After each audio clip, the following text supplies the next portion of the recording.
En primer lugar, quisiera agradecer de verdad, encarecidamente, la invitación que la profesora Carmen Iglesias y el profesor José Luis Díez me han hecho para venir a este coloquio, por una razón que entenderán muy fácilmente. Yo ahora trabajo de rector en la Universidad de Lleida y que de pronto en la agenda del rector aparezcan 3 días para hablar de Carlos III, para hablar de la Ilustración en este Teatro Real, con Carlos III ahí presente, pues la verdad es que para mí es un oasis terrible. Eso no quiere decir que uno no siga recibiendo llamadas de teléfono, pero puede derivarlas un poquito más. Por lo tanto, agradezco mucho a la profesora Iglesias y al profesor Díez que hayan tenido la amabilidad de invitarme.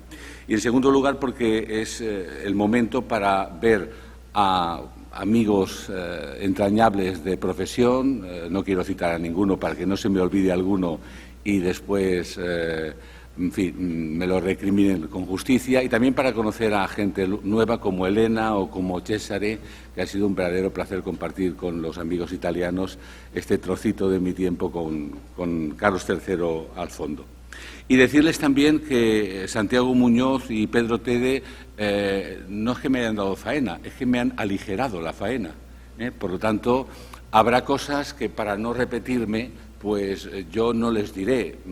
Sepan ustedes que estoy de acuerdo básicamente con lo que ellos dijeron sobre esas cosas y me permiten a mí extenderme en otras, porque hay temáticas en la historia que son vasos tan concomitantes que los puedes tratar desde la política interior, desde la política económica, desde la política social, no sabes bien dónde meterlos, y mis compañeros pues han hecho cargo de ellos y por tanto me liberan a mí de hacerlo. Vamos ya con la conferencia o con la charla. Controlemos el tiempo de inicio. Existe la equivocada idea de que Carlos III desapareció en diciembre de 1788. Es evidente que desapareció de entre los vivos, pero se ha convertido desde entonces en uno de esos personajes que se han elevado a la categoría de referenciales en la historia de España y que han tenido la capacidad de cabalgar por los siglos posteriores, siendo ponderado por los más diversos pensadores, historiadores y políticos. Si me permiten, diré que Carlos III pertenece a ese grupo de finados ilustres que son revividos en cada actualidad para mostrarlo como un ejemplo de lo que hay que hacer o de lo que hay que evitar para el buen destino de España. Carlos III ha sido casi siempre una referencia histórica recurrente para pensar históricamente nuestro presente, como nos enseñó muy bien Pierre Vilar, el maestro Pierre Vilar. No ha habido alcalde o alcaldesa de Madrid, lo de Lleida ya han visto ustedes la querencia de estar en muchas mesas presidenciales con el alcalde de Lleida. Recojo el hilo. No ha habido alcalde o alcaldesa de Madrid que no se haya referido a Carlos III como un gran antecesor al que mostrar agradecimiento y del que aprender algunas lecciones. Hasta políticos españoles recientes, en términos históricos, como el socialista Felipe González o el nacionalista Jordi Pujol, lo han tenido entre sus reflexiones históricas. Y no en vano, una de las primeras acciones simbólicas de nuestro actual monarca, Felipe VI, ha sido cambiar en su despacho particular el retrato de Felipe V por el de Carlos III pintado por Rafael Mengs, quizá, digo quizá, porque el titular de la corona piensa que para su proyecto de reinado la figura de Carlos III encaja con mayor tino que la del fundador de la dinastía en España. Quizá. En efecto, desde el mismo momento de su muerte, el abanico de opiniones sobre Carlos III y su obra de gobierno ha sido amplio y multicolor. Españoles e italianos, franceses e ingleses se han esforzado en conocer sus actuaciones y también en valorarlas. No ha habido época significativa de la historia de España en que intelectuales y políticos, por supuesto historiadores, no hayan visitado el reinado para intentar leer lo que de positivo o negativo tuvo para la posterior historia de nuestro país. Conservadores o liberales, derechas o izquierdas, nacionalistas españoles o periféricos, han frecuentado la vida y la obra de Carlos de Borbón para escudriñar sus realizaciones, sus fracasos, sus límites y hasta sus omisiones en el gobierno de sus monarquías, por tanto, de Nápoles y de España. La razón de ello es bien sencilla y no ofrece ninguna originalidad en la historia de la historiografía ni tampoco en la historia política. En cada etapa de la historia de España, y vale decir lo mismo para el caso napolitano, aquellos contendientes políticos que han porfiado, que han luchado por conquistar y mantener el poder, han tratado de buscar en la historia patria aquellos referentes ejemplarizantes que dieran legitimidad a sus posiciones políticas. Fuera porque representaban un buen modelo de lo que había que hacer, o fuera, a sensu contrario, porque eran un prototipo de lo que había que evitar. Por eso creo poder afirmar que no ha habido ideología de una cierta importancia en la historia hispana que no haya ponderado el reinado carolino en relación a sus propias posiciones doctrinarias y respecto a cuál era el mejor tipo de gobierno que debía responsabilizarse del futuro hispano. Y lo antecedente nos lleva también a otra consideración, a mi juicio, de no menor calado. No siempre Carlos III ha sido analizado bajo las premisas básicas que exige el método científico para el oficio de historiar.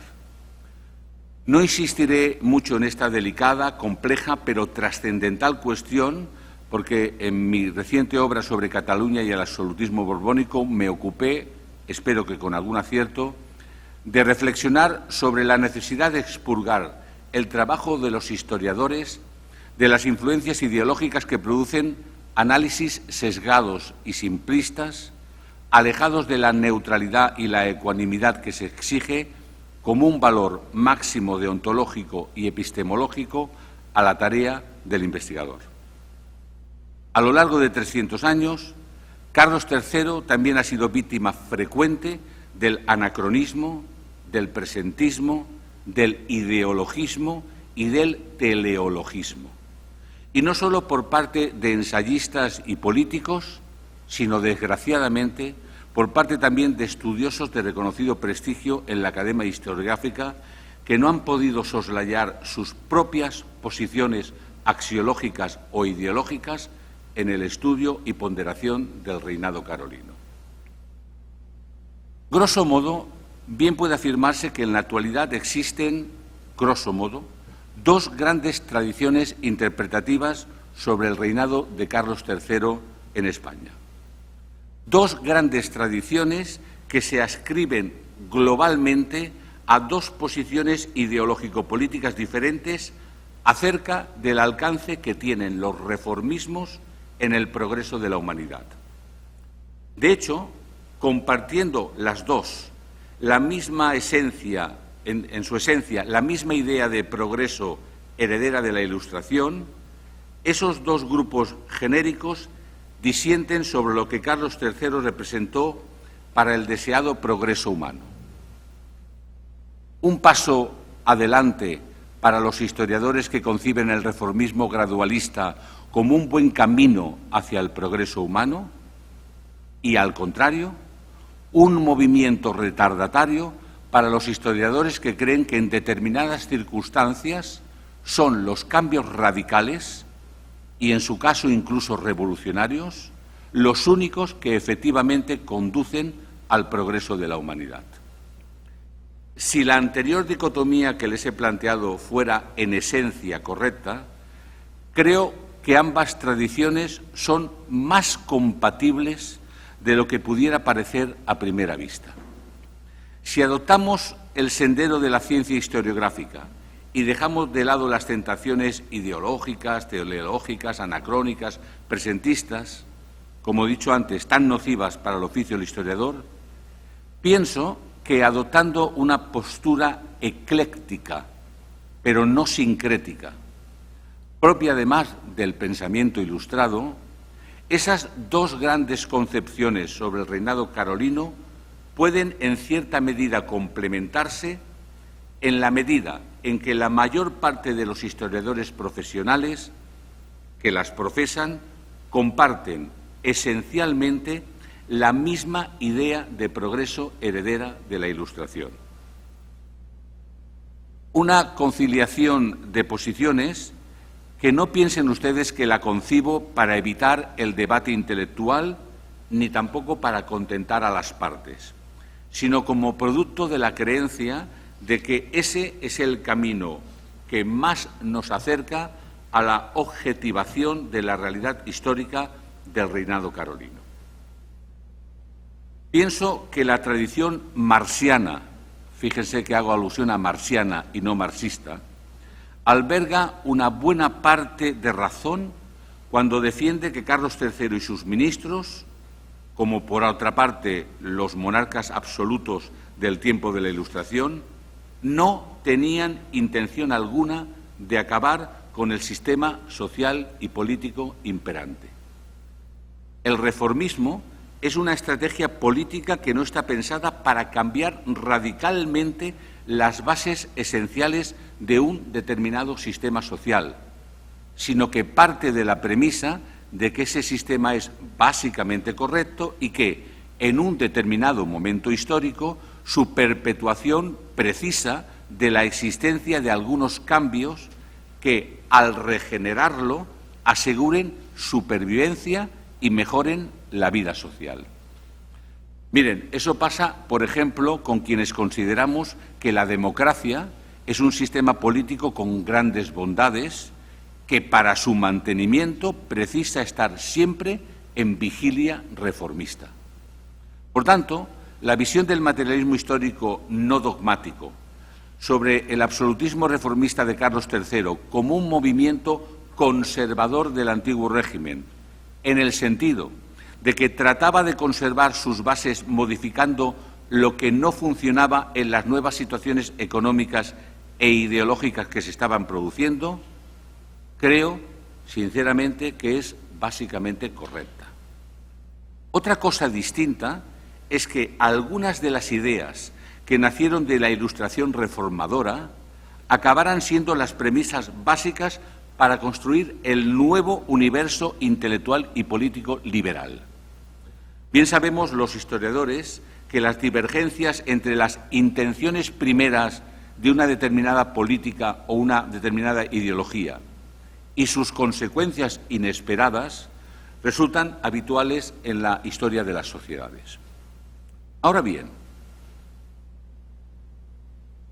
no creo que esta visión, que remite a la significación de la intencionalidad profunda del reformismo borbónico, sea contradictoria con reconocer al mismo tiempo que muchas de las acciones que se emprendieron durante el reinado carolino en los diversos aspectos de la vida española fueron positivas para los españoles y para la monarquía como entidad política que los amparaba.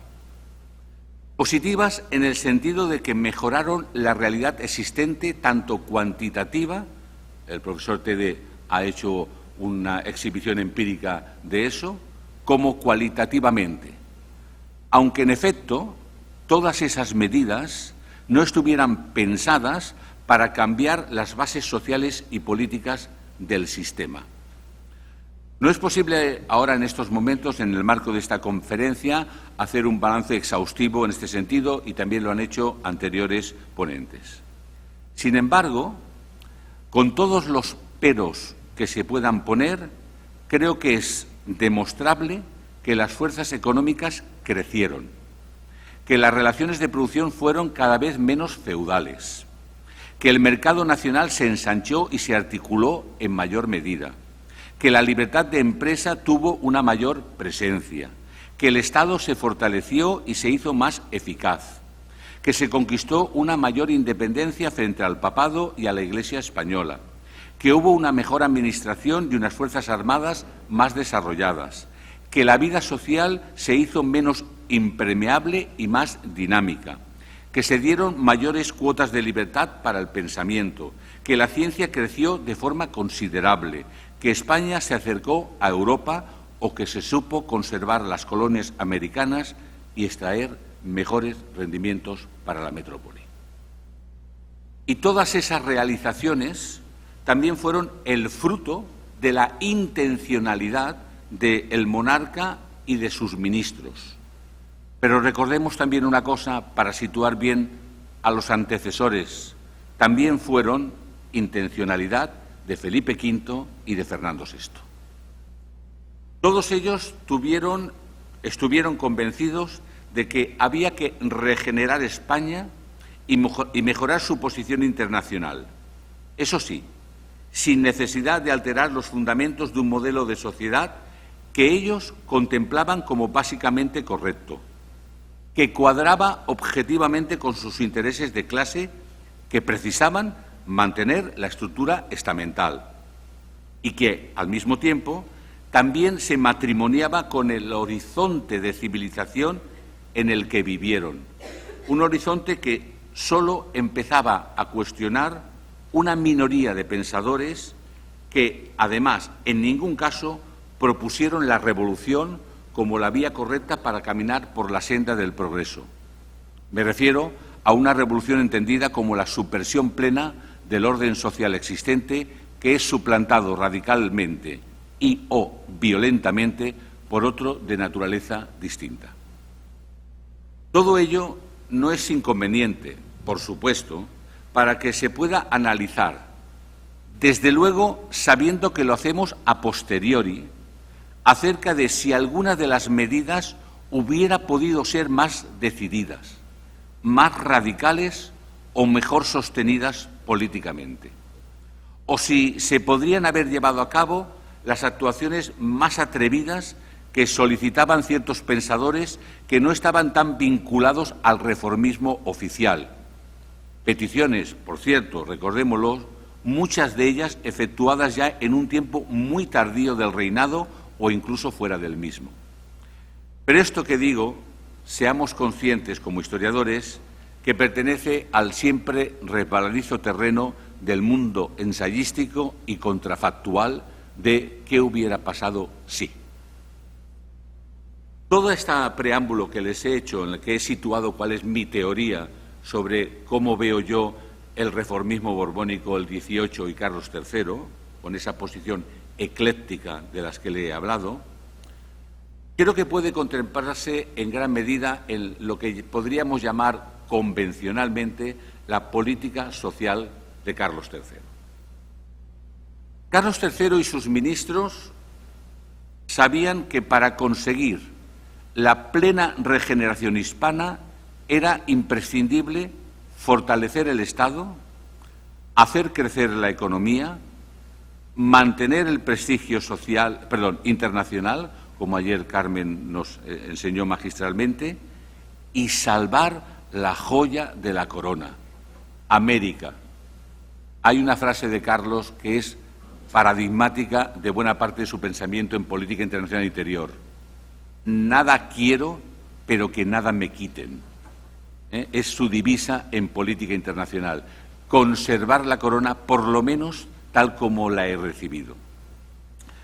Pero no menos sabía Carlos III y sus ilustrados ministros que para conseguir esas metas era imprescindible ocuparse de reformar una sociedad española que mantenía unas actitudes bastante proclives a la tradición y al conformismo.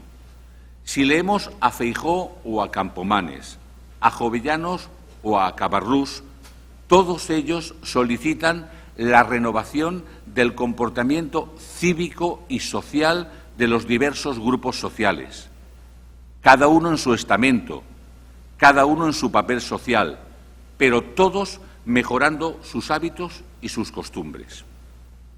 Eran los famosos estorbos de los que habló muy a menudo Jovellanos.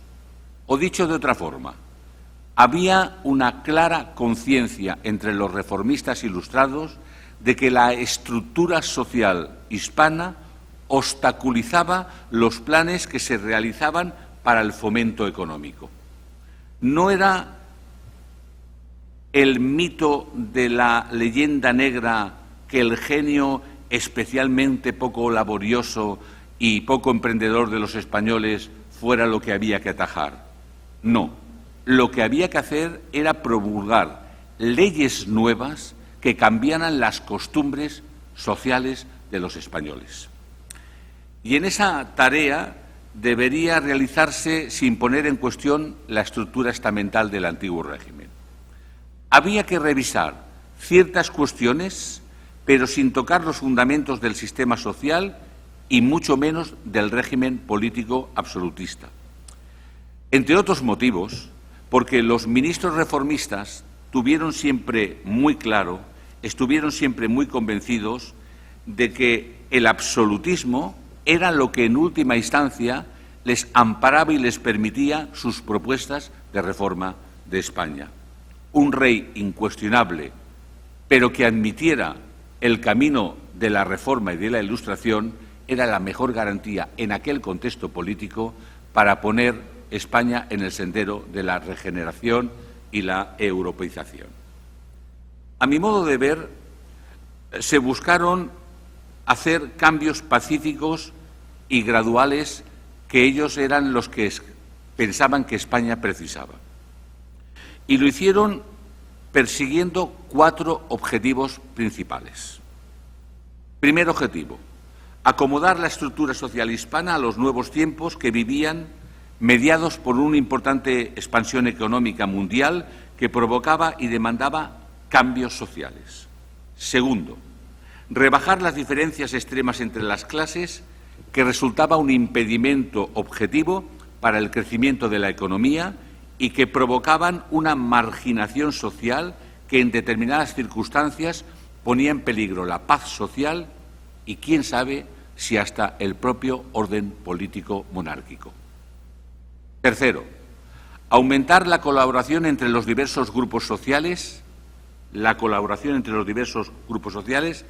que debían continuar dirigidos por la batuta de una renovada nobleza, la dirección espiritual de una Iglesia reformada y la presencia mayoritaria de una mesocracia urbana y rural que fuera laboriosa y capaz de aminorar los enfrentamientos sociales.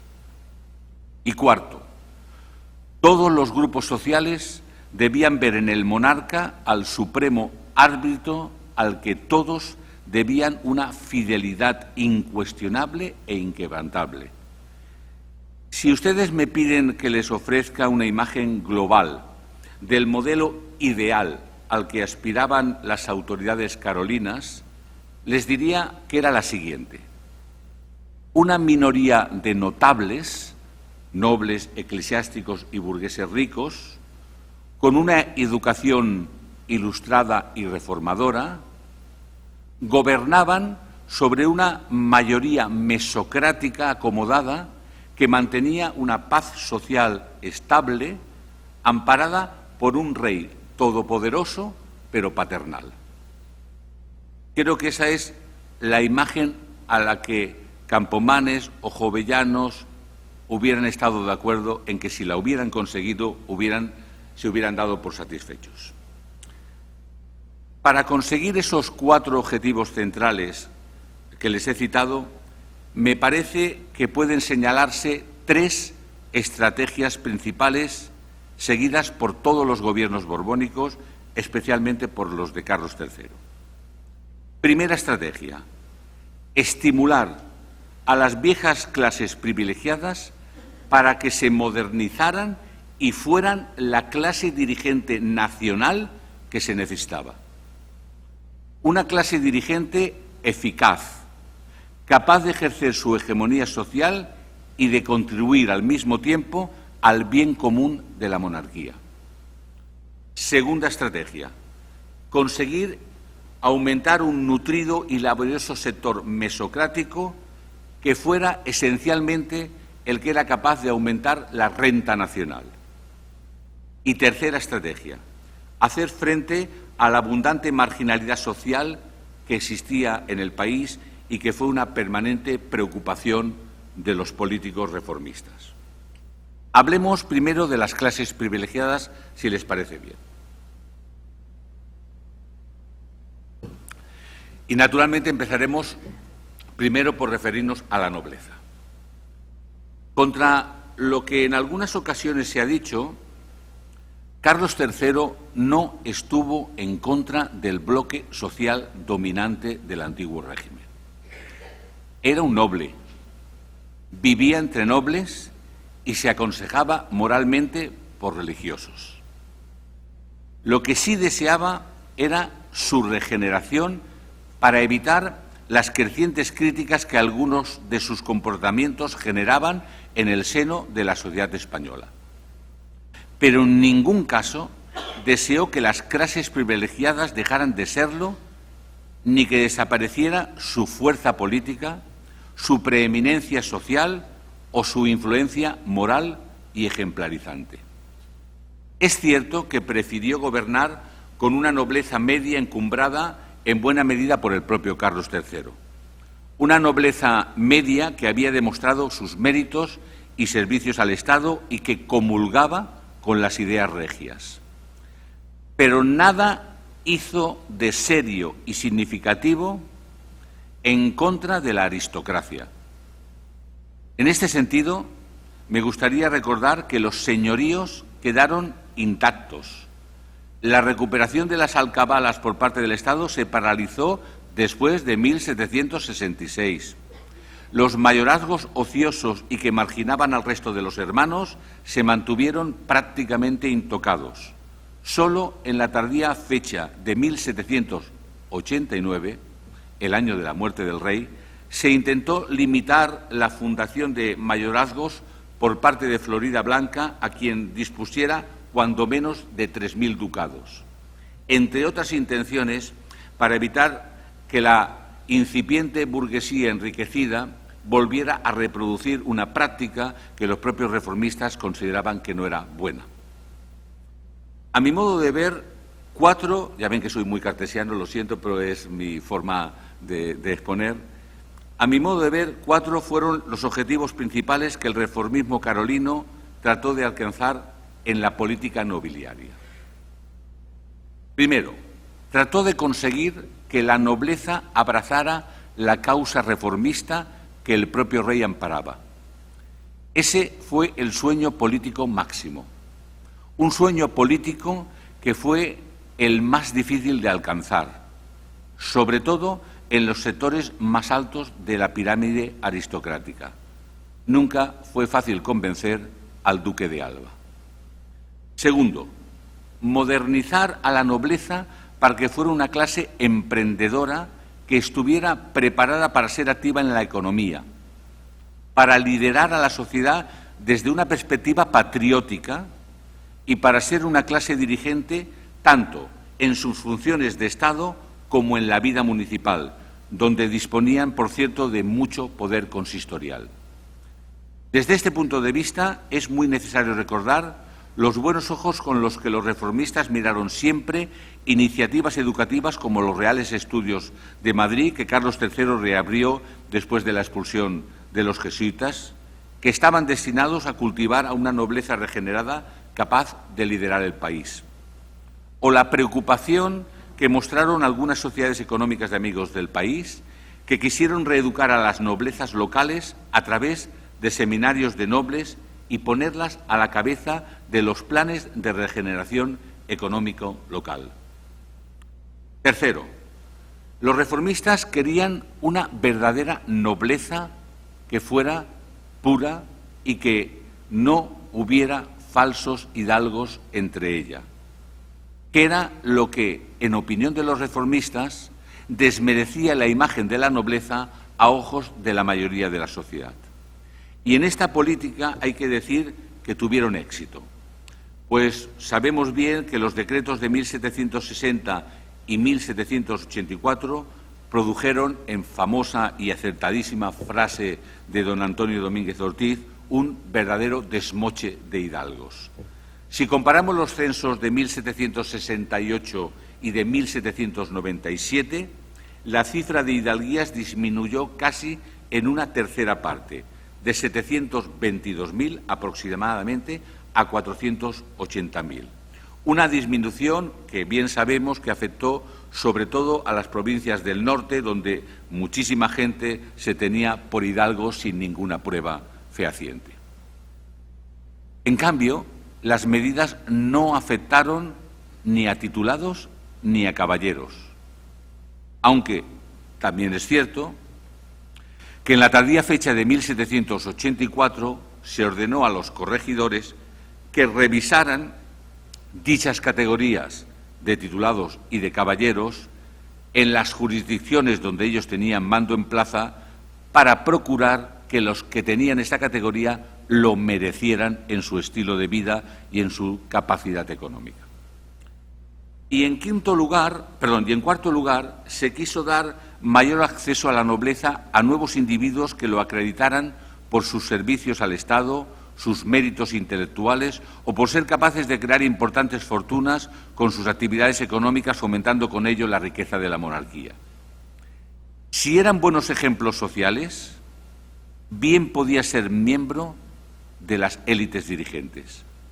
El método elegido fue un sistema de goteo controlado que pasaba el filtro de los principales ministros y del propio monarca. Era una forma de consolidar a la nobleza como clase social privilegiada a través de un soberano que, por razones diferentes a las tradicionales de sangre y nacimiento, podía incorporar a nuevos individuos que, además, dicho sea de paso, de sentido común, le debían al rey su propio encumbramiento. En este sentido, cabe interpretar las órdenes de 1773, cuando para alcanzar un título se insistía en la idea de servicios personales y no tanto ya en la existencia de antepasados gloriosos.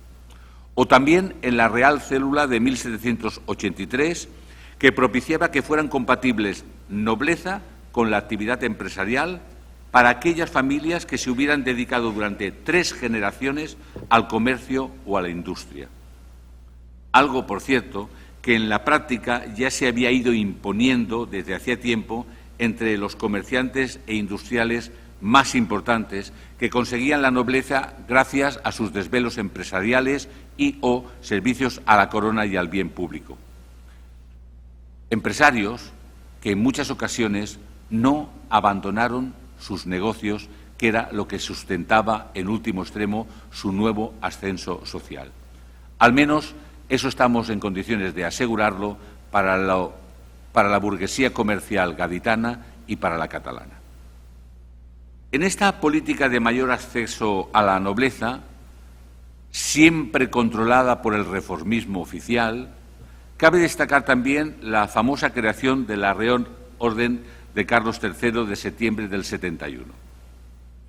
El lema conocidísimo de Virtuti et Merito refleja bien el espíritu de la Real Orden, que deseaba recompensar a quienes prestaban servicios civiles, militares o cortesanos a la corona, ya fueran nobles de alta alcurnia o bien funcionarios de reconocido prestigio.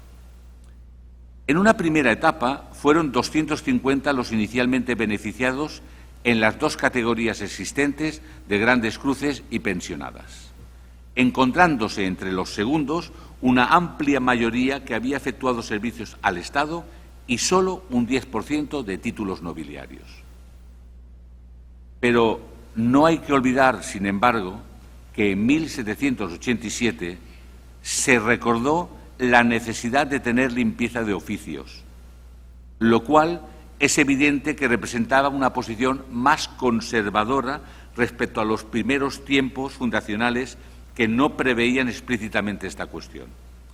En cierta medida, esta nueva posición equiparaba la orden de Carlos III a las exigencias clásicas de las 4 órdenes militares. Además, pasado el tiempo, la práctica habitual de las concesiones efectuadas por cuotas de los ministros llevaría a una cierta perversión de los motivos iniciales, ocasionando un cierre corporativo que acabó certificando un rígido sistema estamental. Con todo, no debemos olvidar que durante más de 15 años se posibilitó ennoblecerse a muchos personajes que sin la existencia de la orden no hubieran podido hacerlo por mucho dinero que tuvieran y por muchos servicios que hubieran prestado al Estado.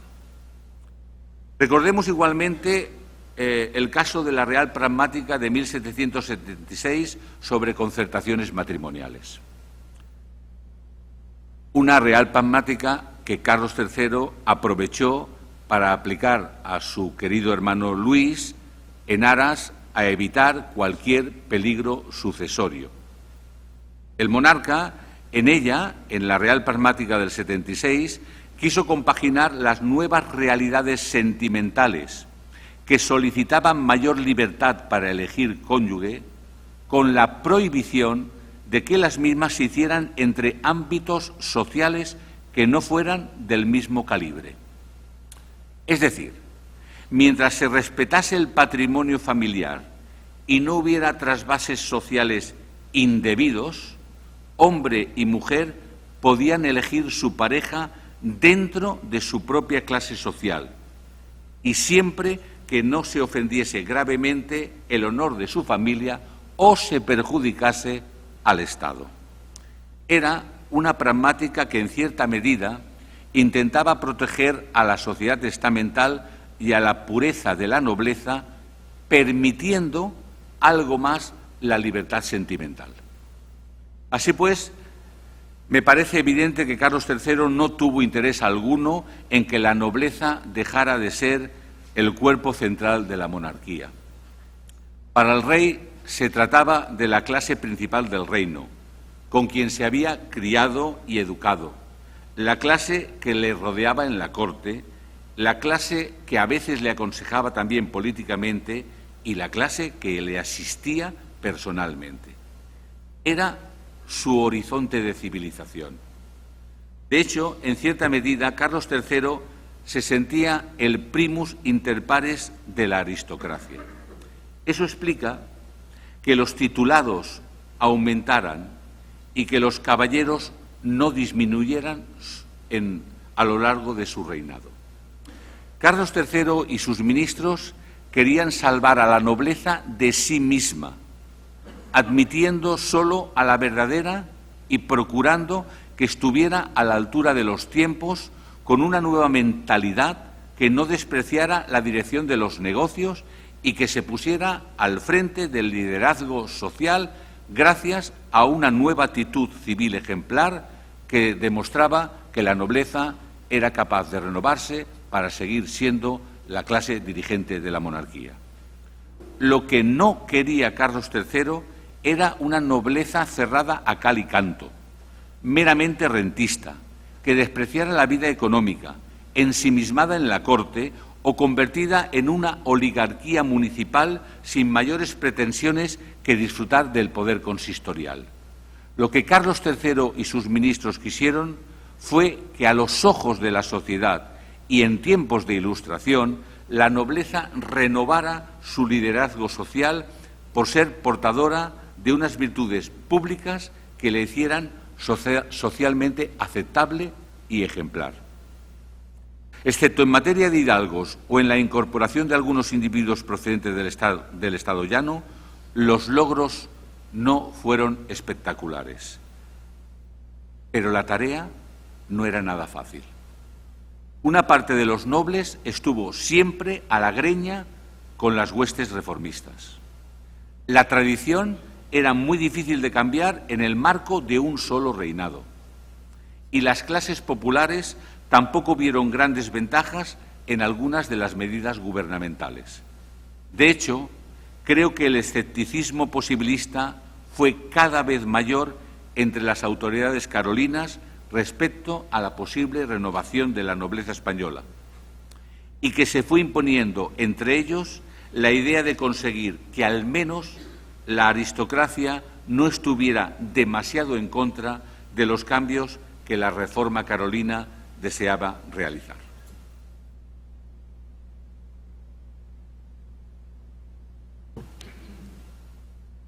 Creo que bien puede afirmarse que entre los Borbones del siglo XVIII, Carlos III fue el más decidido partidario de regenerar a la clerecía, al clero. No me refiero ahora a la política regalista destinada a ganar independencia respecto al papado a poner frente a la institución eclesiástica el poder real y tendente a la creación de una Iglesia cada vez más española.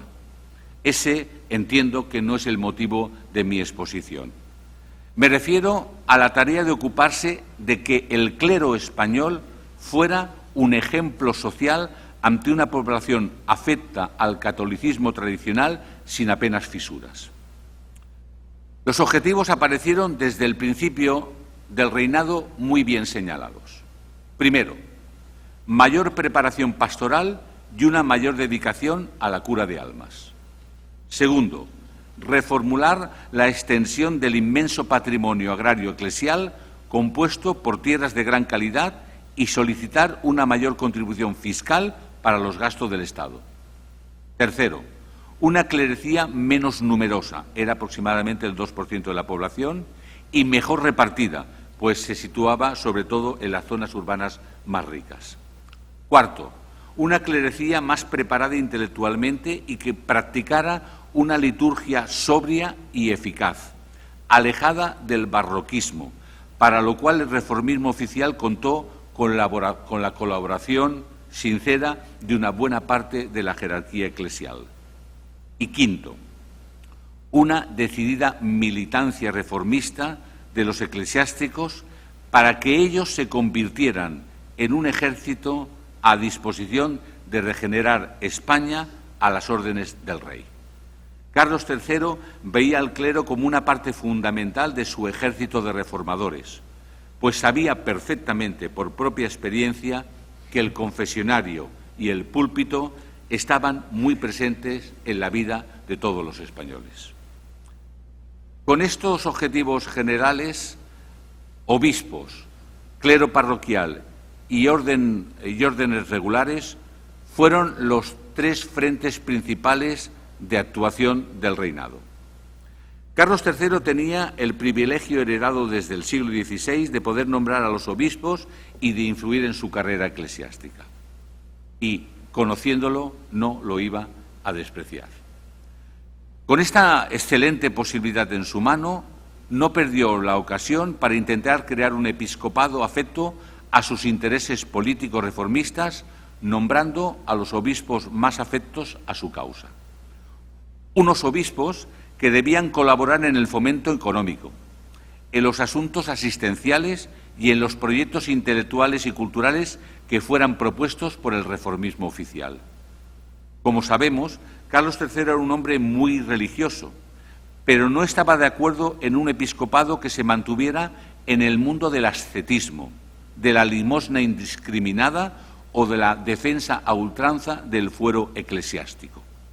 Ni tampoco estaba de acuerdo en una clerecía que se mantuviera en el laxismo y que no practicara un cierto rigorismo moral en sus actuaciones eclesiásticas y civiles.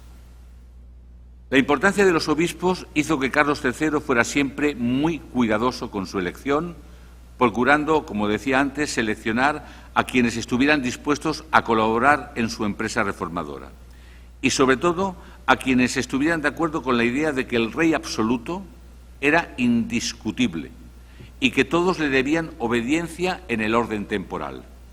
Como decía el obispo de Málaga, comillas, el vasallo que no obedece al rey en sus leyes y mandatos ofende a Dios gravemente.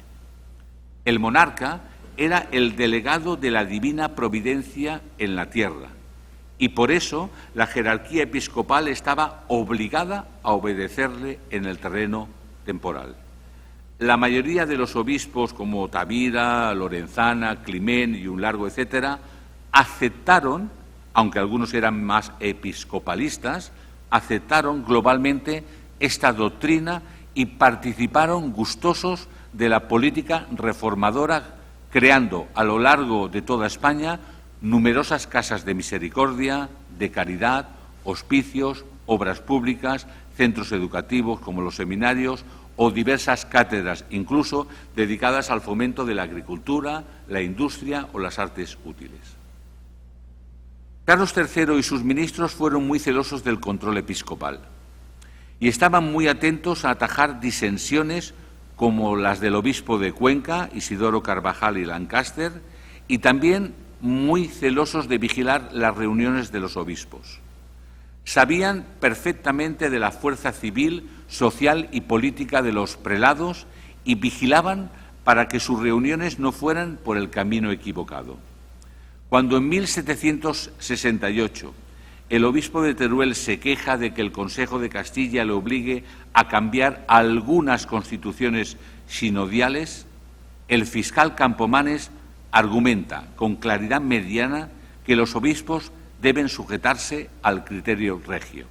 Y dice textualmente Campomanes: impugnar a cara descubierta y con generalidad la regalía que compete a su majestad para indicar su real voluntad a los sínodos, no solo es pretensión inaudita, que debe, por supuesto, desestimarse, sino corregirse con alguna grave demostración para evitar las consecuencias de tan pernicioso ejemplar, que arrancaría a la diadema real una de las más preciosas piedras que la engastan. Quizá para prever un posible peligro fue por lo que Carlos III, de hecho, acabó prohibiendo las propias asambleas de obispos. Pero no solo el rey precisaba de los obispos para sus objetivos políticos reformistas, también los obispos precisaban del monarca.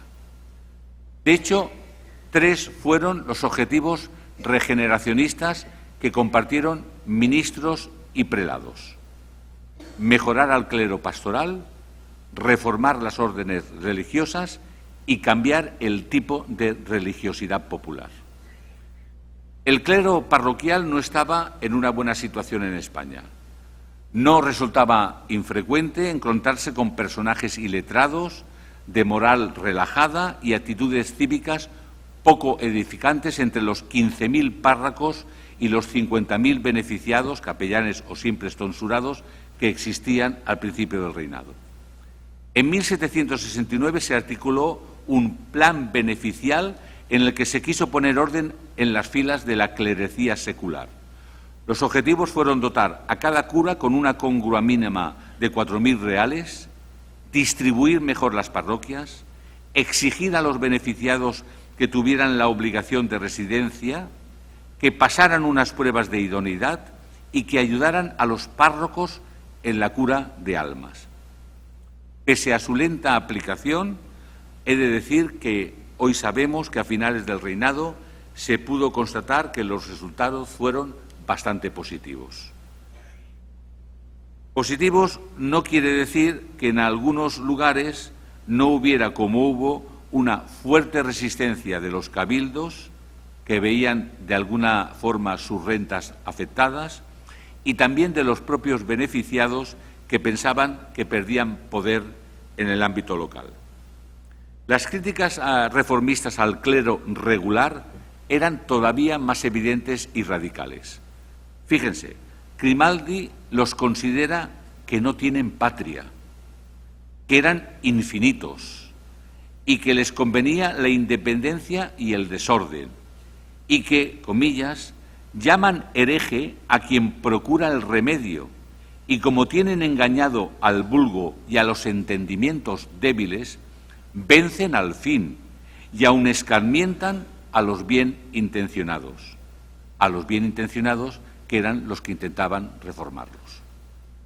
No era tampoco inusual leer que la clerecía regular era una quinta columna de la cual el monarca tenía que desconfiar, especialmente en el caso de los jesuitas. En estas condiciones, al poco de llegar al reinado Carlos III, en 1762, el Consejo de Castilla dispuso una serie de medidas para poner orden en el universo regular. De este modo, se intentó limitar el número de religiosos solo a quienes pudieran mantenerse con dignidad en un convento. Se fijaba la edad mínima para poder profesar y se prohibía la ordenación de más regulares peninsulares en el extranjero y viceversa. Varias órdenes fueron examinadas y obligadas a cumplir estas medidas que buscaban un mayor decoro en los religiosos y una mejor y una mejora en su religiosidad, que estaba, como he dicho antes, un tanto relajada. Los resultados fueron importantes, pues si en 1764 había 63.000 religiosos, en 1787 eran 48.000, es decir, casi un 25% menos. Una reducción, además, que afectaría a todas las órdenes. Finalmente, en tiempos de Florida Blanca, se recomendó que hubiera un superior general español al frente de cada orden, petición que, por cierto, solo cumplieron 7 de ellas y no de las más importantes. Por último, los gobernantes carolinos quisieron empezar a cambiar las formas de caridad y de religiosidad popular.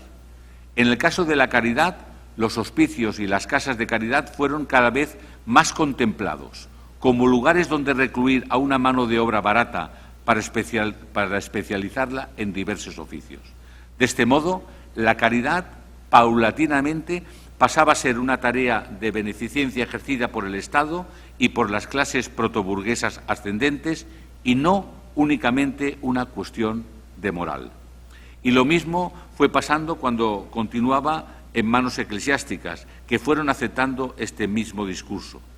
De este modo, paulatinamente, la tradicional limosna pasó a ser mal vista por unas fuerzas reformistas que pedían acciones más ambiciosas y más estructurales para acabar con la persistente pobreza de una buena parte de los españoles. Los ilustrados llevaron mal la religiosidad fanática y supersticiosa que practicaban amplios sectores del pueblo. Soportaban mal el barroquismo, la sacralización excesiva, las prácticas superfluas y paganizantes que a veces se daban en una parte de la liturgia española. Ellos, por el contrario, deseaban una religiosidad más íntima, con mayor utilidad social y también más controlable por las autoridades eclesiásticas y civiles. Aranda, Campomanes o Cabarrús no se abstuvieron de criticar los excesos de las cofradías o de algunas fiestas religiosas populares. Les parecían excesivas las flagelaciones públicas en Semana Santa o el tipo de peregrinaciones que se hacían al Pilar o a Montserrat. Y por eso lucharon por ir imponiendo una religiosidad más individualizada e interiorizada, más rigurosa teológicamente, menos complaciente con el Santo Oficio y más controlable por las autoridades. Incluso sabemos que hubo curas que se negaron a exorcizar los campos para que lloviera, quienes, como el obispo de Ávila, se oponía a la liturgia del Toro de San Marcos, o quienes reprobaron la devoción al Sagrado Corazón, dado que argumentaban que adorar un órgano corporal podría abrir el camino para realizar lo propio con otros órganos del cuerpo. Para mejorar las prácticas de los seculares, para reformar a los regulares, para acabar con la religiosidad popular, las autoridades carolinas promovieron la creación de seminarios conciliares donde mejorar la preparación pastoral e intelectual de la clerecía. Así, sabemos que desde 1766 hasta finales del reinado se crearon 17 nuevos centros y nuevas bibliotecas en diversas sedes episcopales, centros en los que, como era habitual, se enseñaban estudios bíblicos, se enseñaba historia de la Iglesia o patrística, pero también se empezaron a enseñar ciencias naturales o matemáticas, al tiempo que se excluía el probabilismo de los jesuitas o las enseñanzas escolásticas de las cuales desconfiaban los ilustrados. La buena noticia es que al finalizar la centuria casi todos los párrocos procedían de los seminarios, lo que significó una mejor preparación intelectual, pastoral y moral de la que existía cuando Carlos III llegó a España. La política social carolina intentó ser holística, intentó ser global. Había que reformar todos los aspectos de la vida nacional y eso implicaba ocuparse con mayor o menor intensidad de los diversos sectores sociales que componían el abigarrado cuadro del conjunto social hispano. Y por eso el Estado llano no podía estar ausente de las medidas adoptadas por los políticos reformistas.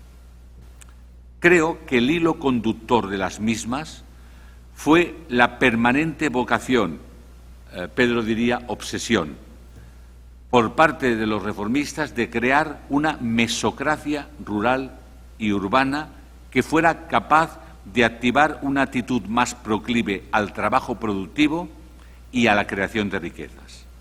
En realidad, pienso que se trataba de un intento de repartir mejor la renta para amortiguar la conflictividad social, favoreciendo la creación de una potente burguesía mercantil, industrial e intelectual, una frondosa menestalía bienestante y la formación de un numeroso sector de acomodados labradores propietarios que pusieran en pie al campo español. En términos generales, la bonanza económica fue favorable para ensanchar las filas de los hombres de negocios dedicados a todas aquellas actividades económicas que pudieran dar beneficios en el mundo comercial, industrial o financiero. A finales del reinado eran unos 7.000 repartidos por las principales capitales costeras como Cádiz, Barcelona, Valencia, La Coruña o Bilbao, y también en la capital de Madrid, que creció mucho los grupos de burguesía de negocios. Eran importantes hombres de negocios que en algunos casos pudieron alcanzar la nobleza sin dejar, como decía antes, sus inversiones económicas. Unos personajes que se vieron amparados corporativamente por la serie de consulados y juntas de comercio que se crearon durante el reinado, especialmente en los puertos del libre comercio con América. Unas corporaciones que les permitían defender sus intereses, influir en las economías regionales y dialogar con las políticas de los gobiernos centrales. Los consulados de Cádiz y Bilbao y los 3 cuerpos de comercio de Barcelona fueron, sin duda, la expresión de una progresiva toma de conciencia de clase de estos grupos protoburgueses.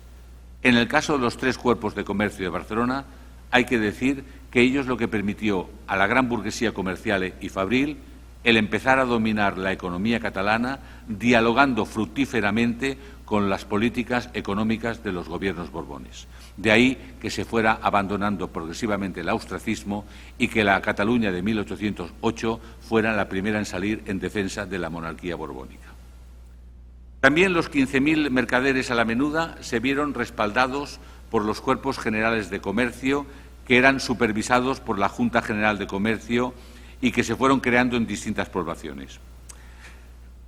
Un proceso que Pere Molas nos ha alertado de que muchos artesanos y minoristas vieron con algo de desconfianza y que no estamos seguros que contribuyera a aumentar su número ni a cambiar la mentalidad apegada a la tienda, ni tampoco a constituir una pequeña burguesía estimuladora del crecimiento económico. Aunque, sin duda, los cuerpos generales de comercio lograron articular estas pequeñas burguesías, no hicieron de ellas un elemento motor de la economía regional. En el ámbito urbano, el aumento de la demanda de servicios consolidó una serie de profesionales de la medicina, de las leyes o de la función pública, muchos de ellos vinculados a una administración estatal que los ilustrados quisieron más numerosa y más preparada. En el caso de los funcionarios, vivían en una estructura fuertemente jerarquizada y cada vez tuvieron mejor establecida su carrera profesional. Algunos añoramos esto ahora. Y sus sueldos y sus funciones.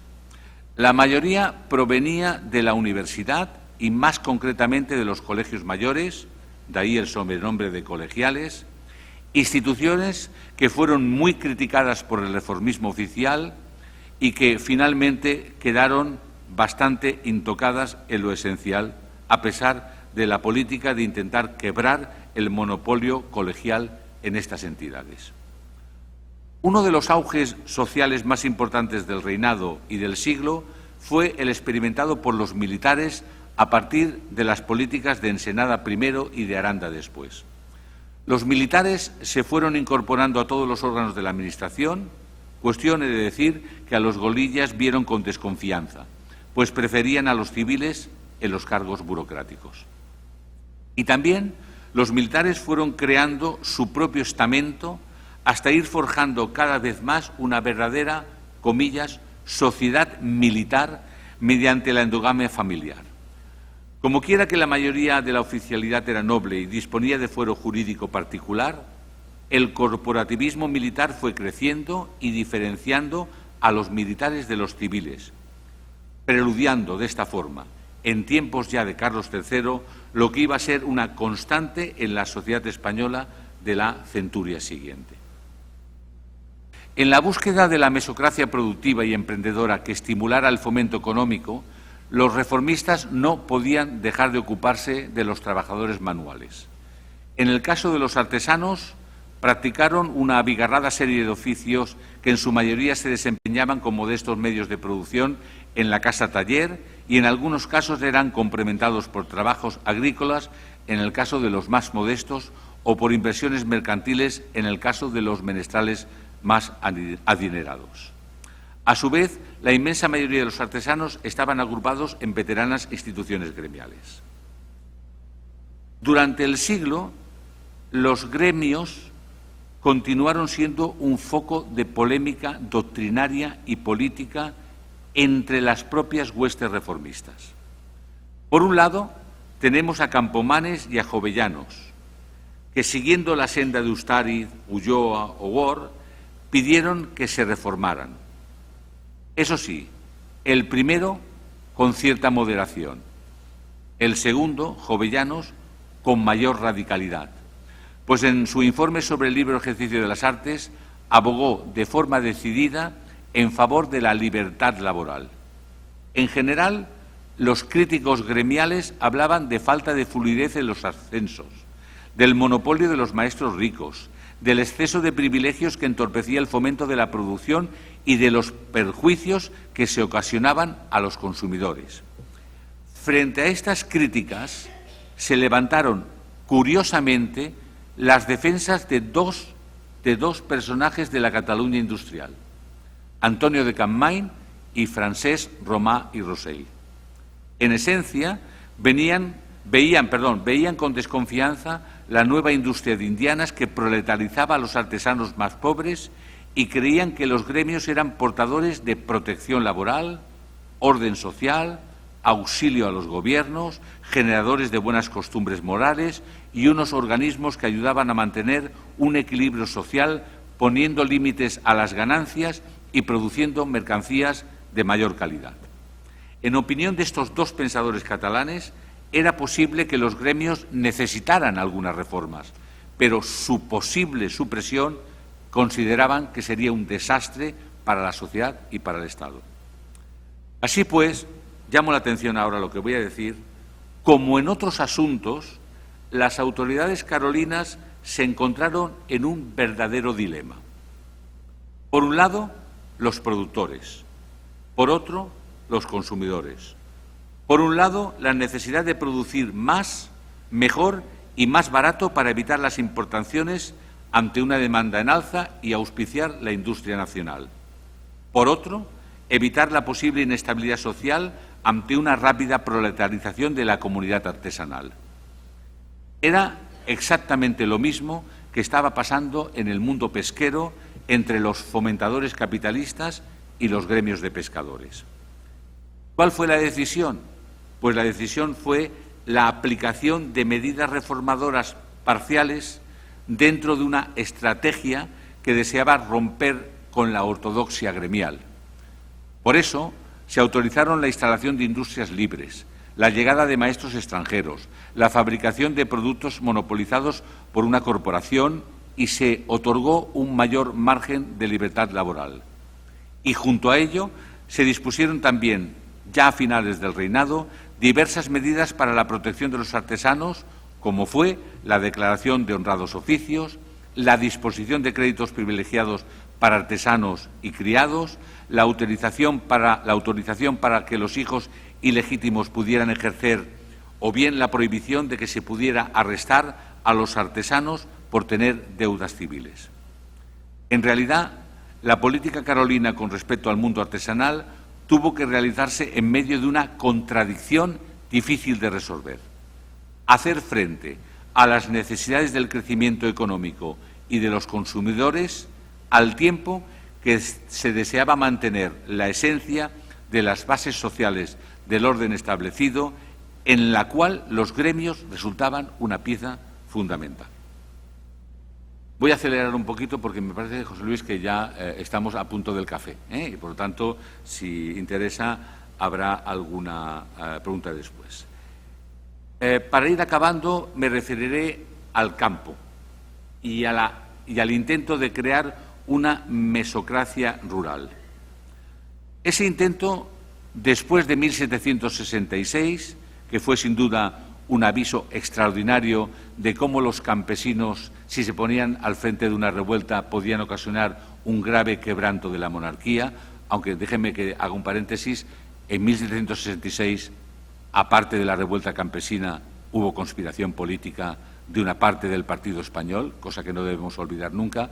Desconfíen ustedes de las explosiones espontáneas de las masas y que detrás no haya también una cierta capacidad de manipularlas, y eso yo creo que no se ha perdido en estos momentos tampoco. Déjenme que les diga, para ir finalizando, que como mínimo se intentaron 3 grandes líneas de actuación para crear una mesocracia rural potente, fuerte, capaz de disponer de sus propias tierras y, por tanto, a partir de ahí de aumentar la renta nacional y distribuirla con mejor medida. Primero, liberalizar los salarios agrícolas, eliminando las tasas municipales y facilitando la introducción de relaciones menos feudales en el campo a partir, sobre todo, de 1767. Segundo, Pedro hacía referencia a ello, el reparto de lotes de tierras comunales, propios y baldíos, con preferencia para los jornaleros entre 1765 y 1768, que, dicho sea de paso, en muchos casos era una medida que tuvo que administrar las oligarquías locales, que fueron las que salieron más beneficiadas de esos repartos. Y tercero, la congelación de los arriendos rurales en 1768, incluyendo aquí el delicado tema de los foros gallegos, y también una regulación de los desahucios en el 63, en el 68 y en el 85. Todo ello iba destinado a que los campesinos trabajasen cada vez más sus propias tierras con libertad y con sentido de provecho propio. ¿Qué ocurrió en el campo español? Y con eso iré ya finalizando. Lo que ocurrió es que la nobleza no modernizó sus explotaciones. Los labradores y payeses fueron insuficientes en su número y en su potencia, y la incipiente burguesía urbana no tuvo acceso a un mercado de tierras que era muy escaso y jurídicamente bloqueado. Es decir, en España no fue posible la vía prusiana de grandes propietarios aristócratas que modernizaban sus explotaciones, no fue posible la vía francesa de un campesinado potente y estable, y tampoco la vía inglesa con una nueva burguesía que venía a juntarse con la vieja gentry. Se diagnosticó bien por parte de las autoridades carolinas, pero se hizo más bien poco. Y a veces lo realizado fue al contrario de lo que se esperaba, que era favorecer a los campesinos frente a los abusos de los privilegiados y de las oligarquías locales. Se pensó que por la mera extensión de las roturaciones, la promoción de nuevas técnicas, los repartes de lotes de tierra o algunas medidas de mayor libertad de producción y comercialización, como las de 1765, sería suficiente. Y es verdad, algo mejoraron el campo español desde el punto de vista social, pero sin gran trascendencia histórica. El objetivo de crear una mesocracia se quedó lejos de ser alcanzado. Hubo crecimiento agrario, pero mucho menos un desarrollo social paralelo. Como diría Jovellanos en su famosa Ley Agraria, un hecho era evidente: el mal reparto de la renta agraria era uno de los motivos del atraso de la economía española respecto a sus homónimas europeas. Ahora bien, en honor a la verdad hay que decir que las soluciones no eran nada sencillas para Carlos III y sus ministros. Para alcanzar mejores metas hubiera sido necesaria una profunda revisión de las relaciones de producción y de propiedad en el campo español. Y, desde luego, eso no estaba en la agenda política de Carlos III y sus ministros, ni hubiera sido permitido por la enorme fuerza que todavía atesoraban las clases sociales dominantes. Ni Federico de Prusia ni Catalina de Rusia se atrevieron tampoco con la cuestión campesina. Si no, recordemos la represión de esta última ante la revuelta de Pugachev. A finales del reinado de Carlos III, la existencia de una gran desigualdad en el reparto de la renta situaba a millones de españoles en los linderos de la marginalidad y la pobreza. Miles de pobres de solemnidad que vivían de la caridad y la beneficencia pública. Miles de mendigos que vivían de la profesión de la limosna y miles de vagabundos que frecuentaban la delincuencia. Un abigarrado mundo de marginados que no era extraño que acabaran en las cárceles, en las galeras reales, en las levas forzosas, en las construcciones navales o en el mundo del hampa. Cuando hablamos de Carlos III y del justo reconocimiento a sus múltiples logros para la España de mediados del XVIII, no deberíamos, sin embargo, olvidar que el pauperismo siempre estuvo presente y que no mejoró de forma ostensible respecto a tiempos anteriores. Es muy posible que en tiempos de Carlos III se consiguiese un tímido aumento de los sectores intermedios de la sociedad. A ello contribuyó la bonanza económica y algunas de las políticas carolinas. Pero no debemos olvidar que eso no alteró la esencia de la rígida estructura social hispana, basada todavía en una clara realidad estamental. Una sociedad española conformada por una pirámide configurada por una reducida élite de familias con espectaculares riquezas, un nutrido grupo de vida acomodada pero sin ostentación, una amplísima base que vivía para asegurarse el sustento de cada día y que muchas veces estaba al límite de la subsistencia, y finalmente miles de personas que carecían de cualquier patrimonio y que malvivían sin posibilidad de trabajo ni consumo y que en el mejor de los casos iban a parar a los hospicios o a las casas de caridad que ahora sí tenían una nueva concepción social de su función. España era un país socialmente polarizado con una gran diferencia en el acceso a la renta, al prestigio social y al dominio del poder político. Una polarización que muy poco gustaba a Carlos III y a sus ministros, quienes tuvieron siempre la prioridad de crear clases medias que pudieran enriquecer a la monarquía con su emprendimiento, al tiempo que evitaban con su presencia de clases medias los posibles estadillos sociales que pudieran poner en cuestión incluso a la monarquía. Los motines de 1766 en toda España fueron sin duda un aviso, y las revueltas del PAN de Barcelona en 1789 vinieron a recordar, antes de la muerte del monarca, que la vida continuaba siendo difícil para muchos españoles, incluso en la industrial capital barcelonesa. Acabo.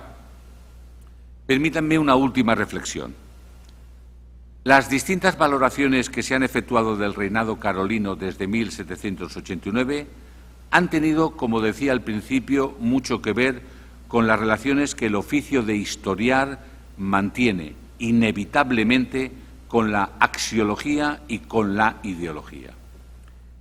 Que esas relaciones sean humanamente inevitables no significa que no tengamos el recurso de la ciencia, que precisamente lo hemos construido a lo largo de los siglos para fabricar un método de conocimiento humano capaz de salvar nuestra subjetividad natural para ir creando una objetividad cultural.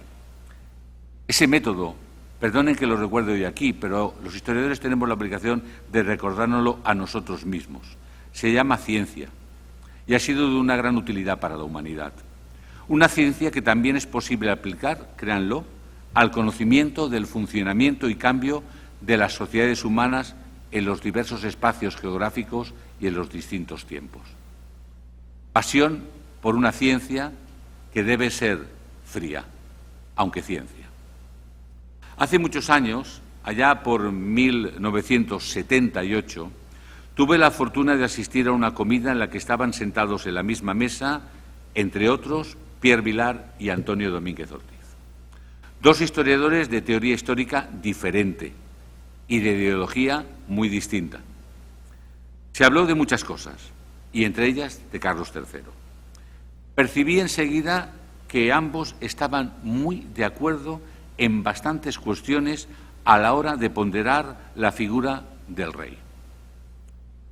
Al salir de la comida, le pregunté al maestro Vilar que cómo era posible que un comunista convencido y un liberal no menos convencido se entendieran tan bien. Y Vilar me contestó, con una leve sonrisa en los labios muy parisina, que no había ningún misterio, que eso eran cosas de la ciencia. Apelemos, pues, a la ciencia y no a la ideología para conocer y comprender a Carlos III, a sus ministros, a la obra que realmente hicieron y al legado que finalmente dejaron en manos de las siguientes generaciones. Quizá, si apelamos solo a la ciencia historiográfica, pueda aceptarse entonces con mayor grado mi propuesta ecléctica, que no sincrética, muy propia del estilo ilustrado, destinada a conseguir una mejor ponderación de la gran figura histórica del gran rey que fue Carlos III. Muchas gracias.